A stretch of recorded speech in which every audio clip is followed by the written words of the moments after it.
It brings indescribable sadness to know that the BBC's failures contributed significantly to her fear, paranoia and isolation that I remember from those final years with her. Yes, the BBC does have blood on its hands. I mean, where is Martin Bashir by now? He ought to be in prison. He absolutely ought to be in prison. There's no doubt. Breaking today, a bombshell new book claims that Princess Diana's death was directly caused by the BBC's Panorama programme and its corrupted journalist, Martin Bashir. Now, this is going to be a massive development for Prince William, who has for a long time campaigned against the British Bashing Corporation, as I call it, as a result of the Panorama interview where Diana revealed that there were 3 of us in this marriage. As Chris Rose posted, you're not patriotic if you don't support the BBC. Well, to secure an interview with Princess Diana, the former BBC journalist Martin Bashir deceitfully used fake bank statements and concocted stories about her staff spying on her for security. Defunding the BBC is long overdue. Now, this new book, which is published later this month, Panorama, is going to be absolutely damning for the corporation. It is written by the former BBC journalist Andy Webb, and it claims that it sent her life on a terribly dangerous course.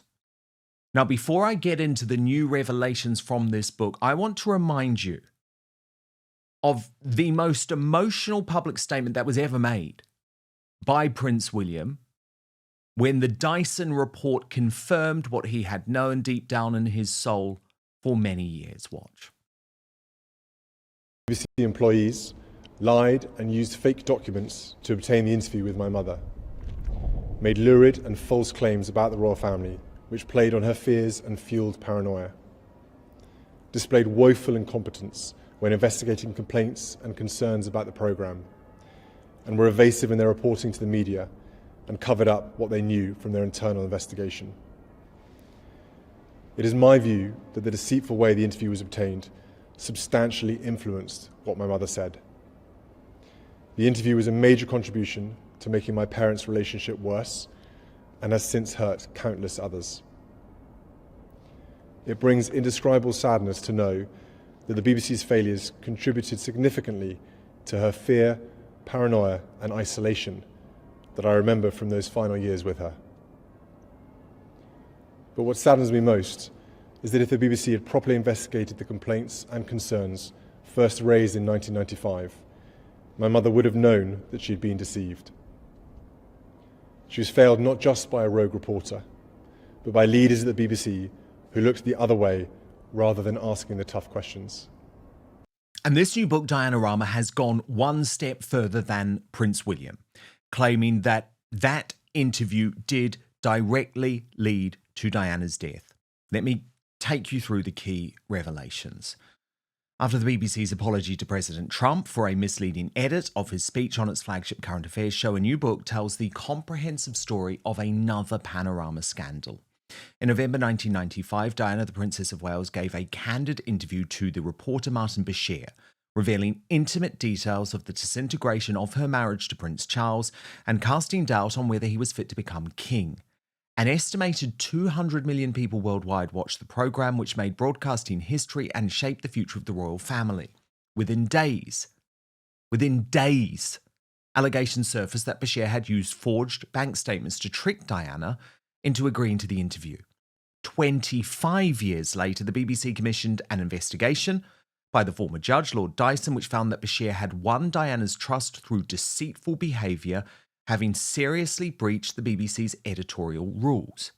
Dyson, whose inquiry cost more than £1 million, concluded that the BBC's initial internal investigation in 1996 had been woefully ineffective and that the corporation had covered up any wrongdoing. Many questions remained unanswered, however, not least regarding the documents from the BBC, which had mysteriously vanished. Now, 30 years after Diana's interview was broadcast, Andy Webb, an author and former BBC TV reporter, has written Panorama, a book charting his decades-long campaign to uncover the truth. Webb describes it as a story more lurid, more fantastical than anything that happened at the Tudor court of Henry VIII. And here are the top 10 claims in the book. A very quick but personal message from me to you to let you know that the best way you can support Dan Wootton Outspoken is to subscribe to my Substack at www.outspoken.live. Substack is a free speech platform that protects me from big tech cancellation and lawfare. Paid annual or monthly subscribers get an extra hour of content with the Royal Uncancelled After Show available every weekday with no advertising whatsoever. You can also message me direct on there. That's www.outspoken.live. Number 1, Bashir approached Earl Spencer, Diana's brother, in an effort to reach his sister. Number 2, the extraordinary scale of Bashir's lies. Prince William is recording you, the Queen will abdicate, and Prince Edward has AIDS. Number 3, Bashir was actually seeking a £1.5 million book deal. Number 4, the Mishcon note in reference to Diana's lawyer. Number 5, the mysterious missing documents and the BBC Mafia memo. Now, Webb uncovered an 8-page memorandum composed by Anna Stoneman, then the BBC's acting head of weekly programmes, dated April the 22nd, 1996. Webb described it as a treasure map because it revealed the existence of other BBC documents that later went missing. Stoneman's note, he writes, ends with the chilling words, "The Diana story is probably now dead unless Spencer talks." When questioned by Lord Dyson in February 2021, Stoneman said it sounds a bit like the mafia, but it wasn't meant that way. I promise you. Number 6, a cover-up within a cover-up. Number 7, Bashir bragged from his sickbed of his friendship with Diana. Number 8, the limits of the Dyson report were even acknowledged by Lord Dyson himself. Number 9, the scandal remains an open wound for William. And number 10, from Panorama to Paris, I hold Bashir responsible for Diana's death. So here's the key point. Charles and Diana separated in 1992. But the interview prompted the late Queen to urge Charles and Diana to finalise their divorce, which was completed the following year.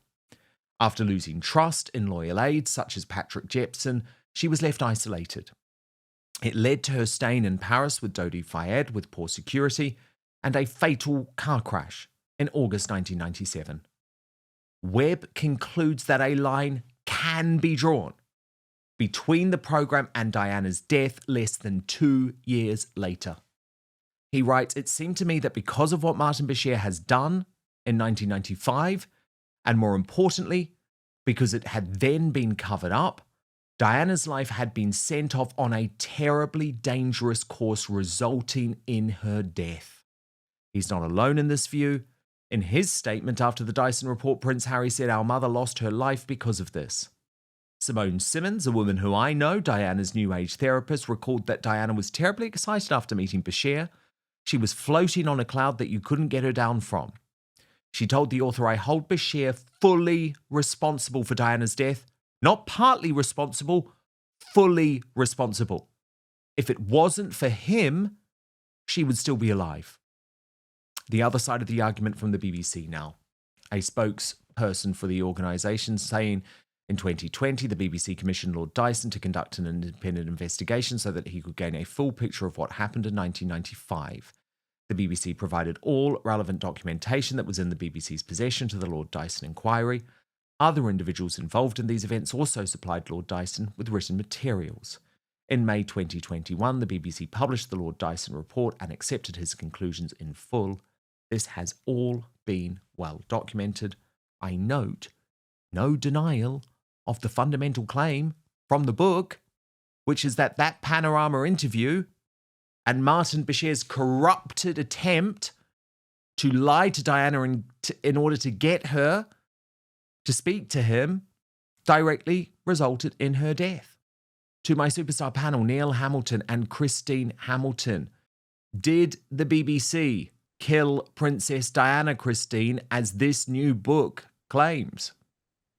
Well, No, they didn't kill Princess Diana. She was killed by a drunken driver, etc., etc. That's the sort of basic fact. But whether the BBC's evil actions contributed, I mean, there's a difference between, you know, causation and correlation and all this, that, and the other. It's semantics. No, a drunken driver killed her. It was a terrible, terrible car accident. There were 4 people in the car. 3 of them did not have seatbelts and 3 of them were killed. 1 had a seatbelt and was not. But that does not excuse, and isn't it extraordinary, by the way, that what is the programme responsible again? Panorama, those holier than thou, entitled, lofty individuals who are supposed to teach us all, you know, how the world works. Panorama again. I mean, where is Martin Bashir by now? He ought to be in prison. He absolutely ought to be in prison.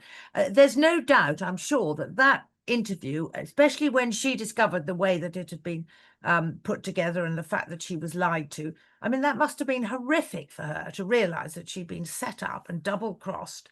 So I'm sure it helped her, must be careful what I say, her sort of instability, her mental instability. And yes, it may have forced her into the arms of somebody so deeply unsuitable as Dodi fired. And but no, I mean, it isn't. The BBC did not kill Diana, and I can't go along with that. But I mean, their behaviour was absolutely despicable. And the difference between that Panorama programme and the current one, which is the Trump one, is that Trump, fortunately, is still alive to do something about it. She is helpless. And up until now, her sons have been completely helpless. But maybe, I don't know whether this will give them any closure. Probably not. For me, it would just absolutely reawaken everything. And the sheer horror, the absolute horror of that interview and the way it was sought. I mean, I can see now, I can't remember his name, but the BBC employee who's come forward in the last whatever year and said, yes, here is the bill or the whatever it was that I doctored to make it look as though somebody had been. And I mean, it was one hell of an operation. I mean, they literally, it's unbelievable, like the Great Train Robbery. Yeah, they faked documents that made it look as if News International, Rupert Murdoch's newspaper, were paying certain people in Diana's employ in order to make her no longer trust the people who were around her. I mean, it was one hell of an operation. Neil Hamilton, where do you stand on the revelations in this book, Neil? But first, as we get older, you notice it. After a cold, a hard workout, even a long week, recovery just isn't as quick as it used to be, right? That bounce back factor matters. And it turns out the secret isn't luck, it's stem cells, your body's built-in repair crew. With age, that system slows down. Fewer cells, weaker signals, slower recovery. That's exactly why Qualia created Qualia Stem Cell. Think of it this way. Your cells are powerful. Qualia Stem Cell helps keep them that way. It's crafted with nature's heavy lifters, sea buckthorn, royal jelly, and more to support your body's natural repair system so you can keep moving, healing, and thriving. You don't have to accept slowing down. This is about supporting better aging by reactivating the systems that help you bounce back. And it's refreshingly simple. You take it just 4 days a month. So if you've ever felt like your body just doesn't bounce back like it used to, whether it's after a tough workout, getting sick, or just the wear and tear of life, this is for you. Qualia Stem Cell was designed to support your body's natural repair systems, helping you heal, recover, and keep going strong. And right now, you can try it for up to 50% off at qualialife.com/Dan. And here's a bonus. Use the code Dan for an additional 15% off your order. So that's QUALIA life.com/Dan. Your body's built to repair itself. Qualia just helps it do it that better. And a big thanks, by the way, to Qualia for sponsoring this episode of Outspoken. But now, back to the show. Well, it sounds all too credible, doesn't it? All too obvious in retrospect. I don't suppose when this whole story started, you could have predicted the outcome that she would be killed in the tunnel in Paris all those years later. But that's not the point. The chain of causation stems from this program.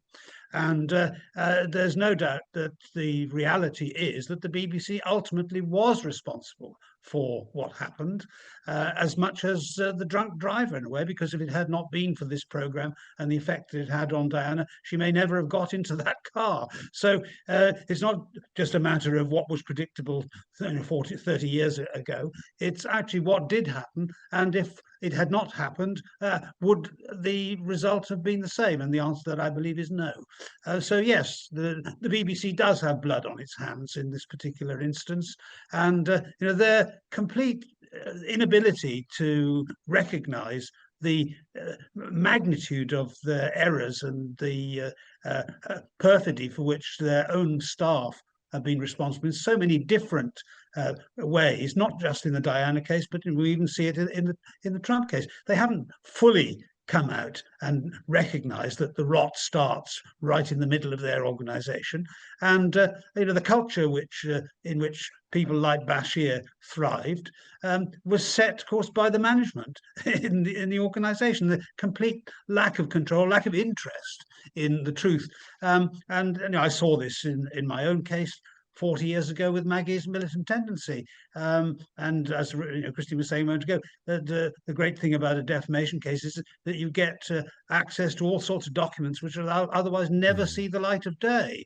And if only we could see what lurks still in the BBC archives in respect to the Diana case, then I think that would be very illuminating. So, no, I mean, the BBC, I'm afraid, is rotten like a dead fish, from the top down. Totally. And it has to have a complete clear out if it's to survive, starting with the chairman. Of course, why he survived, God knows, after the Director General and the head of news been fired ignominiously or resigned before they were pushed. There are throughout the BBC's organisation people of the same mentality. I mean, how many people, as a proportion, find their daily reading matter in The Guardian, for example? Yes. And how many? Well, it's the number one newspaper ordered by the BBC. The number one newspaper is The Guardian. No one reads it in the rest of the country, apart from at the BBC, which is keeping it in business. Christine, I just wanted to raise a point that you made in terms of how William and Harry deal with this now going forward, because I've done a lot of reporting on this over the past couple of years, and it's interesting. They're at a very different place. Prince William was able to view the Dyson report almost as a full stop on the matter. So clearly he was furious. He absolutely believes, Christine, in his soul, that Panorama interview, at least in part, resulted in Diana's death. Harry is not ready to accept that this should just be at an end. And it's one of the reasons why he's considering this Netflix documentary, which might look at his mother's death. Would you have any issues with him going down that path? Obviously, William has been very clear that he believes their mother should be able to rest in peace, and he doesn't want, you might remember at the 20th anniversary of her death, what was that? So, a good few years ago now, they made those TV documentaries for the BBC and for ITV, but William made them on the understanding that that's it. We move on now. William and Harry are at very different places over this. Well, they can do what they want, and frankly, I don't particularly care what Harry does. He's lost it as far as I'm concerned. But there comes a moment when whatever has happened to you, however awful it is, you have to say enough is enough, and I have to get on with my life. This will obviously reignite a lot of old wounds for the whole family. In particular for the two boys, but you can't go on forever raking over it. I don't know. I mean, I would like to feel, William in particular, he's got a lot on his plate. His father is not well, his wife is possibly not well. He might be king fairly soon. He's got 3 young children. He needs to move on and get on with the rest of life. But, these revelations are extraordinary. And I mean, I look forward to reading the book. The way she was treated, and I'm just trying to put myself in William's position. I mean, the way his mother was treated was just unbelievable by the state broadcaster, by the people that they would have been brought up to trust. I mean, by the way, how many people are there inside the BBC who are members of Reform or even members of the Conservative Party? None, I should think. But, you know, he was brought up to trust the BBC. We were all brought up to trust the BBC. And they are, as Neil said, they are completely rotten to the core from the head down. They need to be. It's like the Augean stables. It will never be right until it's frankly swept away. But what the boys do, look, it's up to them. I just hope that they will eventually be able to find closure, if you can ever find closure after your mother has been treated. Well, I think William has. I don't think Harry will. And I think that's partly about the rest of the unhappiness going on in their lives. But look, a fascinating discussion. Thank you so much to my brilliant superstar panel, Neil and Christine Hamilton. Adore you both. We'll speak very soon. Thank you. And of course, we will reveal today's greatest Britain Union jackass in just one moment. First to your comments, though. Baba NC8WP says, in response to those scenes in Bristol and Antifa over the weekend, no face coverings. Maybe they wouldn't be so bloody brave if they didn't have to hide behind it. Lewis Scales makes a good point about this isn't all just, you know, centered in London. He says it's not just London. Where I feel unsafe in Peterborough. We get treated like shit up here. They give you dirty looks in the town centre, chasing and harassing women. Silerian Unlimited says rivers of blood, as predicted by Enoch Powell, and he was rubbish for saying so. They're neither laughing or ignoring the stark warning given in 1968, or they shouldn't be. And on James O'Brien, Bob Abui says, what an argument. James O'Brien is like, yeah, it's unsafe and bad, talking about London, but it's worse somewhere else, so that makes it okay that London is bad. And Swipe650 says, looking forward to the Mike Graham interview tomorrow. So am I. Okay, a reminder of your Uni and Jackass nominees. Angela Rayner nominated by It's Back Again because she still hasn't paid the £40,000 she owes to HMRC. Narinder Kaur nominated by Kaz Quinn for cozying up to the Green Party and Zach Polanski over the weekend. She says the grift don't stop. And Rachel Reeves nominated by Warning Shout because she's just added another black hole to the one that they inherited, with more to come, referring to the budget, which is very, very soon. And this was a close one today. Goodness gracious me. In third place with 29% of the vote, Angela Rayner. The runner-up with 31% of the vote, Rachel Reeves. But for her Green Party grift, the worst Britain in the world today, your Union Jackass this Monday, Narinder Kaur, with 39% of the vote. And it is an honorary Greatest Britain today, nominated by Anna Ireland, is Donald Trump, who says he is giving exactly what the BBC deserves. I bet they thought it was a bluff. Thank you so much for watching Dan Wootton Outspoken. Please click on my face just to the bottom left to subscribe to this brand new independent news source and turn on the notification bell so you'll be alerted to our brand new live shows, uncancelled interviews, and special royal episodes. Outspoken is also now available as a podcast, so you can listen to the show every weekday on the go, wherever you are.